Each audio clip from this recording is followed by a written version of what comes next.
언론정보학과에서 탐구 주제가 중요한 이유는 언론이 단순한 정보 전달의 도구를 넘어 사회의 여론을 형성하고 민주주의의 기반을 지키며 나아가 개인의 사고와 행동에까지 영향을 미치기 때문입니다. 고등학교 단계에서 배우는 국어, 사회, 윤리 등의 과목은 언론학의 기초를 이루는 중요한 학문적 토대가 됩니다. 따라서 학생들이 교과 지식을 탐구 주제로 확장하여 실제 언론 현상과 연결한다면 미래의 학문적 성장을 준비하는 강력한 발판이 될 수 있습니다. 첫 번째 주제인 가짜뉴스는 어떻게 생성되고 확산될까? 는 디지털 시대의 가장 시급한 문제 중 하나입니다.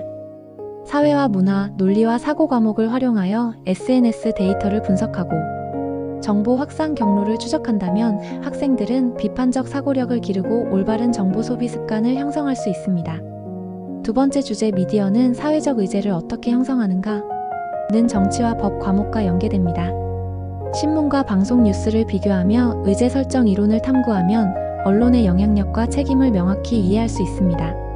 세 번째 주제 영상 뉴스와 텍스트 뉴스는 어떤 차이가 있을까? 는 화법과 언어, 독서와 작문 과목과 연결됩니다.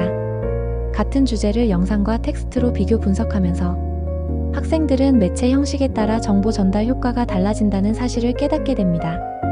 네 번째 주제 언론의 자유와 공익은 어떻게 균형을 맞출까? 는 정치, 윤리와 사상 과목과 관련됩니다.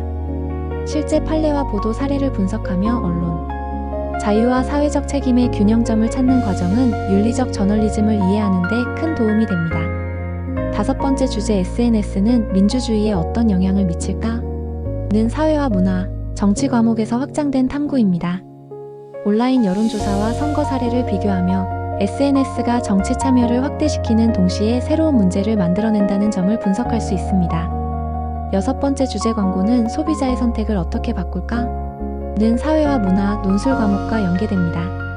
광고 노출 전후의 소비자 행동을 비교하면서 학생들은 합리적 소비 습관을 기르고 광고 비판 능력을 키울 수 있습니다.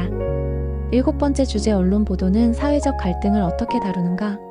는 주제 탐구, 독서, 법과 사회 과목과 이어집니다. 신문 기사의 프레임 분석을 통해 언론이 갈등을 확대하기도 하고 반대로 사회 통합에 기여하기도 한다는 사실을 탐구할 수 있습니다. 여덟 번째 주제 디지털 미디어는 청소년에게 어떤 영향을 줄까? 는 사회 문제, 탐구와 인문학 윤리 과목과 맞닿아 있습니다. 청소년의 미디어 사용 실태를 조사하면서 건강한 미디어 습관의 필요성을 구체적으로 깨닫게 됩니다. 아홉 번째 주제 언론의 보도 방식은 재난 상황에서 어떤 차이를 보일까? 는 사회와 문화, 역사로 탐구하는 현대 세계 과목과 관련됩니다. 국내외 재난 보도 사례를 비교하면서 학생들은 재난 보도의 윤리와 정보 전달 방식의 중요성을 배우게 됩니다. 마지막 열 번째 주제 AI 기술은 언론 산업을 어떻게 바꿀까? 는 논리와 사고, 사회 문제 탐구 과목에서 출발합니다. AI가 제작한 기사와 기자가 작성한 기사를 비교하면서 학생들은 미래 언론인의 역할과 기술 융합의 의미를 탐색할 수 있습니다. 이처럼 10가지 주제는 교과 지식을 실제 사회 현상에 적용하는 과정에서 언론정보학과의 전공적 특성과 맞닿아 있습니다. 학생들은 글쓰기, 발표, 분석 능력을 발전시키고 동시에 사회적 책임의식을 키울 수 있습니다.